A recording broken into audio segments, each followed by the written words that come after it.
Hello and welcome. You're watching News Now on TV360 Nigeria. I am Fidelia Aguncha. Troops on Operation Habin Kunama 3 have killed 6 bandits and apprehended 18 suspected informants who provided criminals with privileged information in Zamfara State. Army spokesperson Colonel Sagir Musa, who announced this, said the success was recorded following credible intelligence about bandit movements in Anka local government area of the state. Acting on this information, the troops made contact and engaged the bandits in a fierce shootout which resulted in the death of 6 people and the recovery of 2 AK-47 rifles. The Army spokesperson further stated that in similar operations in Gusau local government area of the state, troops arrested 18 suspected informants and errand men to the bandits, including the village heads of Doka and Mutu villages.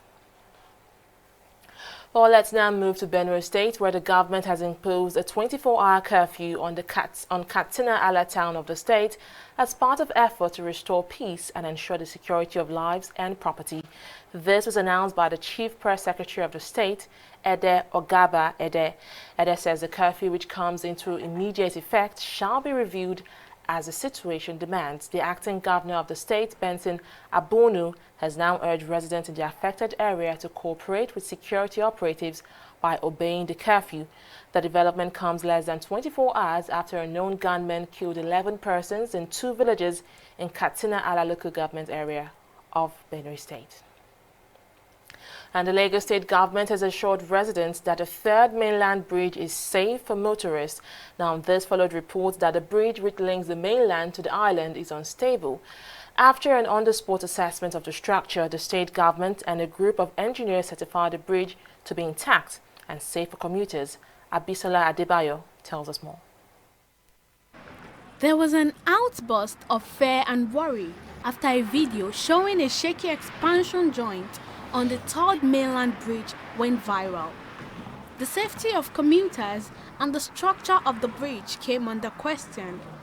These concerns have necessitated this inspection of the 29-year-old bridge by the Nigerian Institute of Civil Engineers. At the end of their inspection, NICE approved the bridge safe for use. We, the Nigerian Institution of Civil Engineers, are here on an independent survey, on an independent inspection to actually put an end to these fears, to look at the bridge, to identify what exactly we can see physically, and to invite also the controller of works to understand what exactly, so we can sanitize the environment, the social media, and all the fears that there is no harm passing the 3rd mainland bridge. The parts that are movable are designed to move. Only that it is now so obvious, which was not part of what it should do. So we have spoken to the controller of works. He has assured us that these parts have been investigated, they have been penciled down for maintenance, and that has been done. He even confirmed to us this afternoon that the parts have been delivered already and that maintenance works will commence as soon as all the remaining parts that have been affected are delivered. Based on the assurance of the controller of works Lagos, and evidence available to us, I can tell you categorically that this particular joint has been captured by the Federal Ministry of Works, Power and Housing. They have made procurements for this, and the repairs will be effected as soon as those things land. We have gone ahead to even discuss that members of our association will be involved in monitoring this, because what we have done today is as part of our corporate social responsibility as an institution. We have come to take a look at it and to also ensure that after now, we will also make representations to the Federal Minister of Works, Power and Housing and ensure that those repairs are effected and effected very quickly. Meanwhile, the Lagos State government has assured residents that the bridge poses no danger to commuters, adding that the particular joint has been marked for repairs. Tell the public that 3rd mainland bridge is safe for public use. There is no cause for alarm. 3rd mainland bridge, which measures about 11.8 kilometers, is the longest of 3 bridges connecting Lagos Island to the mainland. In 2018, it was temporarily closed for a 3-day investigative maintenance. during which static and dynamic tests were done on the expansion joint to check its functionality. Nigerians now question the durability of these tests after the disturbing state revealed in the video, and it seems the government will need to do more than give safety assurance to commuters. Abisola Adebayo, TV360 Nigeria. And away from security to judicial matters, the name of the suspended Chief Justice of Nigeria, Walter Onoen, has been removed from the National Judicial Council members list. This was observed on the Council's website on Sunday evening. The list, according to the website, now displays 23 members instead of the full membership of 24. It also shows that the Council has yet to have a deputy chairman as constitutionally provided. Now, according to report, Justice Rhodes Vivo, as the second most senior justice of the Supreme Court, would be announced as the deputy chairman at the next meeting of the Council. Meanwhile, some legal experts have rejected the judgment of the Code of Conduct Tribunal delivered on the non-declaration of asset case of the former Chief Justice of Nigeria, Walter Onoen. The latest reaction is from Ehioge West Idahosa, who says Onoen was not given a fair trial by the Code of Conduct Tribunal. The procedure was irregular. Don't forget that the law itself is a prisoner procedure. No matter how accurate the law may be in terms of application, once you do not apply the correct procedure, you are already out of business. I say this with emphasis on the mode of arraignment.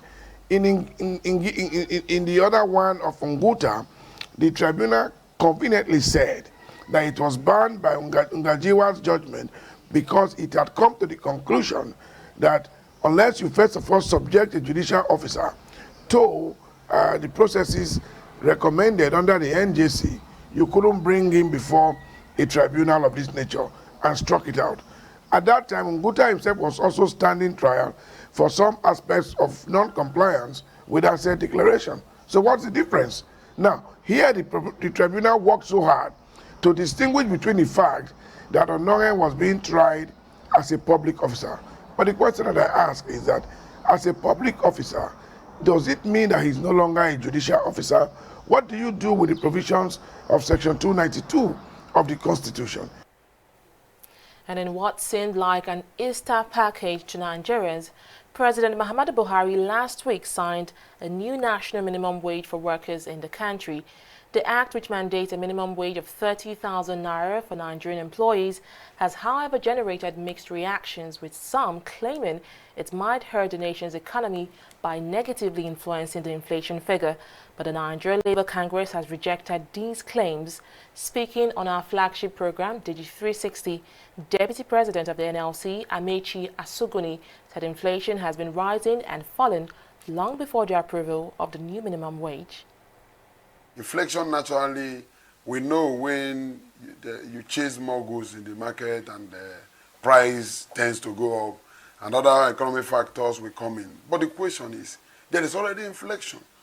We had 18,000 as at when dollar was how much to naira.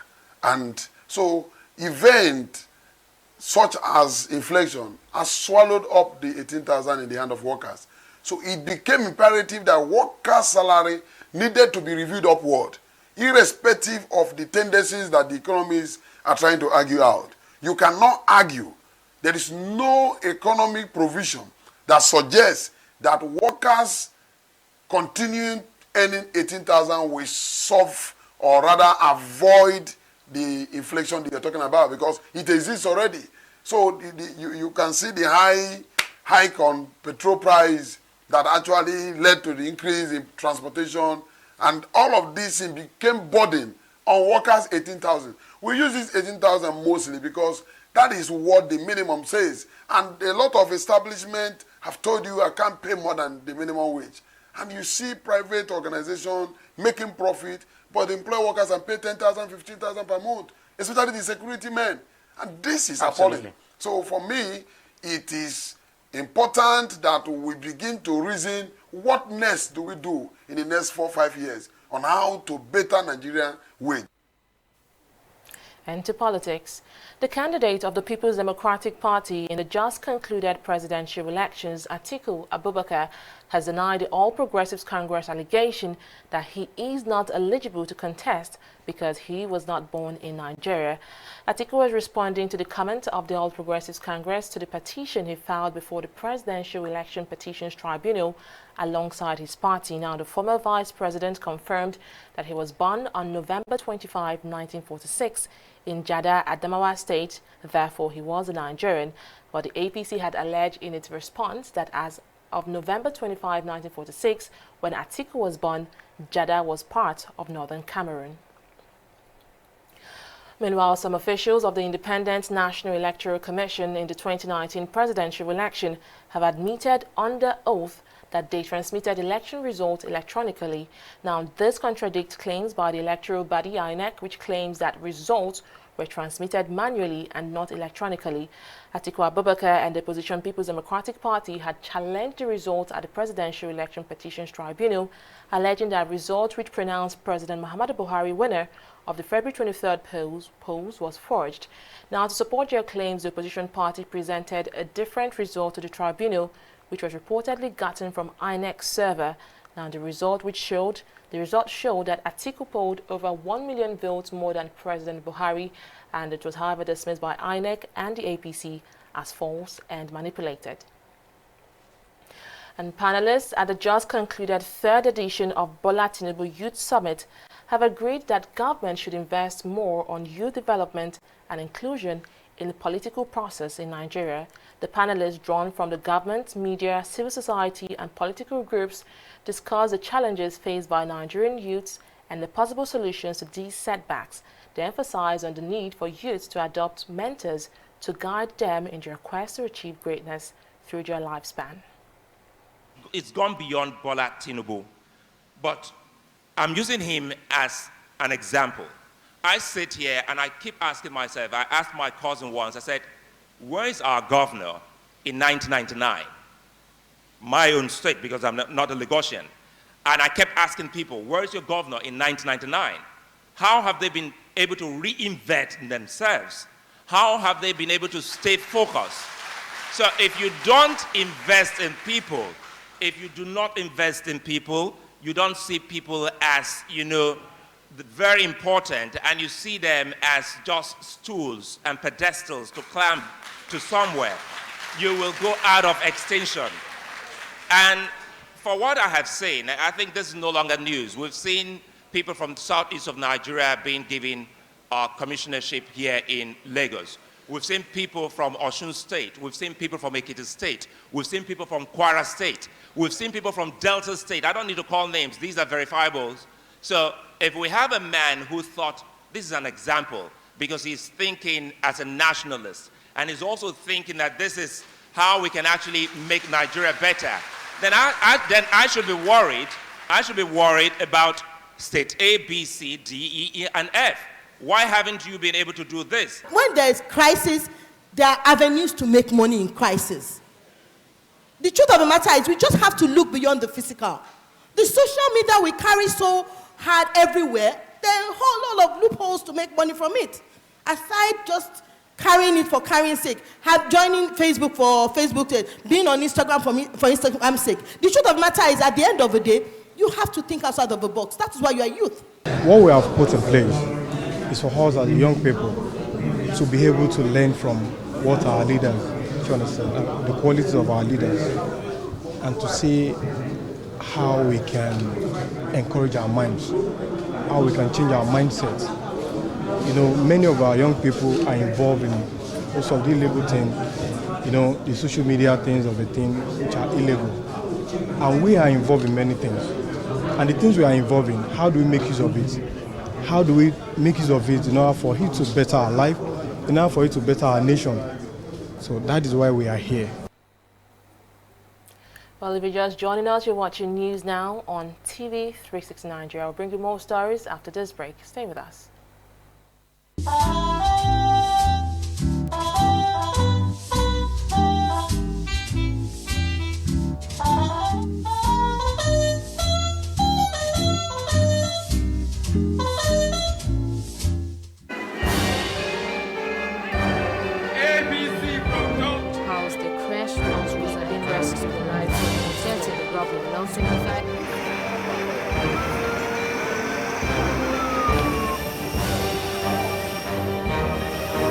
works normally like this from Nigeria, where voters are on the queue to cast their ballot. That election has been postponed, and Nigerians are reacting. Area of Lagos as early as 7 Radio, some minutes say the incident has been managed. This morning.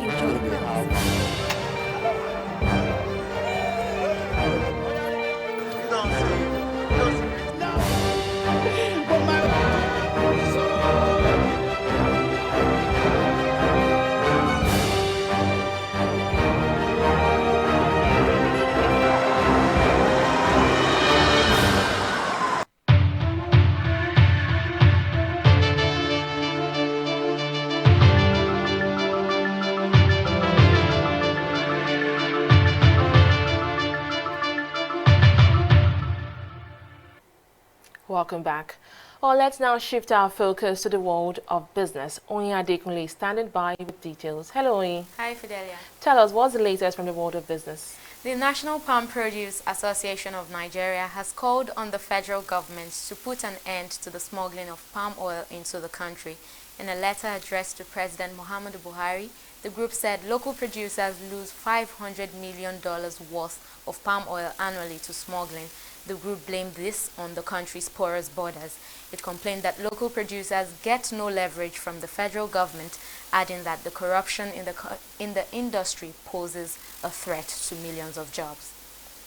The national president of the Natural Oil and Gas Suppliers Association of Nigeria, NOGASA, Benes Kore, has thrown his weight behind calls for the removal of fuel subsidy. This, he says, will balance demand and supply, as well as regulate the price of the commodity. Kore said this while speaking at the inauguration ceremony for newly elected zonal executives of the association in Lagos. The fuel subsidies should be removed. It's very simple. But the government will come up with something, particularly the issue of PEF to help. But fuel subsidy it should go so that the business will come into play, so that everybody will enjoy it. When you remove the subsidy, people will sit up and you'll see the price go down on their own. If you leave government to be doing all these things, the price will keep fluctuating and all that. But when you remove the subsidy, it will help the price to drop. And at the same time, the only thing I would say, the subsidy should go, but the government should help the masses through PEF, at least to make sure that other states get the product at the normal level. You know, right now, banks doesn't give money to marketers because of the past experience they have and the system of the business. No bank wants to give you money when you have government controlling the business. You know, so most banks are very, very careful in dealing with marketers when it comes to petroleum products. That's why you see things look as if the marketers are not doing well.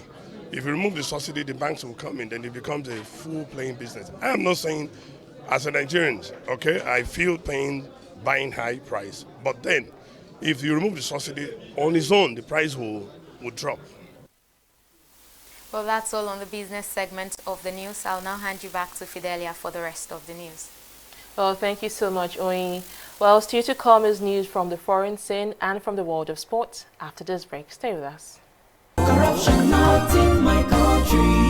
Dalali, my business has been going down. I need your help. Bawahala. I will show you a formula. I use some bad chemical which I mix, so produce the drugs which gives me up to 4 times profit. Imagine power. So you are one of the people that is killing millions and millions of Nigerians in this country. Dalali, was it not you last 2 months that was complaining about the fuel scarcity in this country, that the government is corrupt? Have I killed anybody in your family? You don't have to kill any of my family members directly. Every Nigerian you kill is my family. Selling of fake drugs, expired drugs, putting drugs in wrong packets, all that are acts of corruption. This is corruption, not in my country. CIA. Me? Fake drug? Now corruption? Allah kia. Corruption not in my country. Stop corruption now.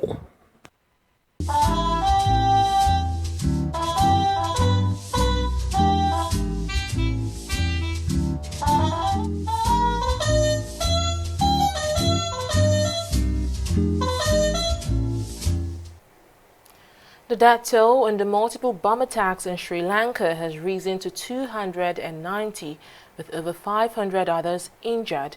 Now, confirming this, the police revealed that a total of 29 people belonging to a local Islamist extremist group called the National Tawhid Jamaat have been arrested in connection to the Sunday attack. The police also said they had found 87 bomb detonators at a Colombo bus station. A statement said police found the detonators at the Bastian Mawatha private bus stand, 12 of them scattered on the ground and another 75 in a garbage dump nearby. Investigations are still ongoing to unravel the motive behind the attack. And at least 3 people have been reportedly killed in collapsed buildings following a magnitude 6.3 earthquake which struck the main island of Luzon in Philippines. According to the U.S. Geological Survey, the quake struck 60 kilometers northwest of the capital, Manila, at a depth of 40 kilometers. The governor, Pampanga Province, told a radio station that several people have been killed. Also, media reported some structures had collapsed and the Clark International Airport, a former U.S. military base, had suffered some damage and had closed. And to sports, the Warriors of Zimbabwe are in the process of negotiating friendly matches against South Africa and Nigeria ahead of the Africa Cup of Nations finals, which kicks off this summer in Egypt. Zimbabwe FA President Felton Kamambo says plans for a warm-up game against Bafana Bafana are at an advanced stage, while they are also angling for another match against Super Eagles of Nigeria. The date for the match against Bafana Bafana has already been set for May 26, while engagement with Nigeria are yet to reveal anything. The Warriors are seeking to reach the AFCON knockout stage for the first time at this year's Continental Showcase. And Manchester United manager Ole Gunnar Solskjaer has warned his underperforming players that some of them won't take part in future games for the club. United, who faced Manchester City on Wednesday, produced a miserable display as were trashed by Everton on Sunday. Now, Solskjaer apologized to supporters after the loss and also struggled to answer when asked if his players care enough. Defeat to Everton has left United 6th in the Premier League, 2 points behind 4th place Arsenal, with 4 games left to play. Well, to entertainment now, music lovers all around the world hold today dear to heart because it symbolizes the exit of an indigenous rapper, Olaitan Olanikbekun, also known as The Green. His career spanned 2 years, but he made the most of it, releasing albums with hit tracks that won awards. He passed on in a ghastly motor accident on the 22nd of April 2010, and Nigeria remembers him fondly. Aneta Felix tells us more. Omo Naija ni mi, Naija no be me see, Naija ni mo ti bẹ̀rẹ̀ sí ní KBC, Omo Naija mo le fi ṣí bẹ̀sí, àwọn Naija mo gbọ́ wá lórí BBC, ọmọdé baburu. It's 9 years now since rapper The Green passed, but on the 22nd of April every year, Nigerians celebrate him like it was just yesterday. His real name was Oladapo Olaitan Olanikbekun. He was young, vibrant and relatable. He expressed his art in Yoruba and brought a different vibe to the rap game.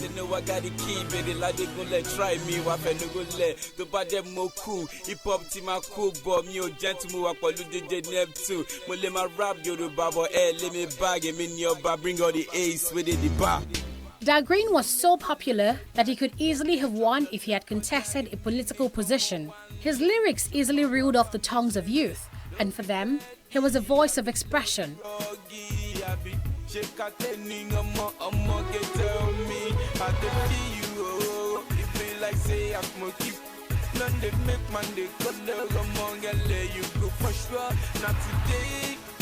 The Ogun State native was born on October 25, 1987. He lived in Mero, one of the suburbs of Lagos, where he composed 2 albums. One of them, CEO, Chief Executive Omota, won him the award for Album of the Year 2010.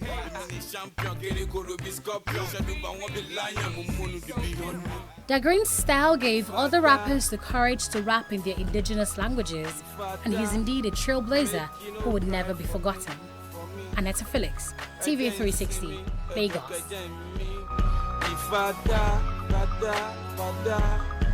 They pretend me like my friend, but they wanna see the end,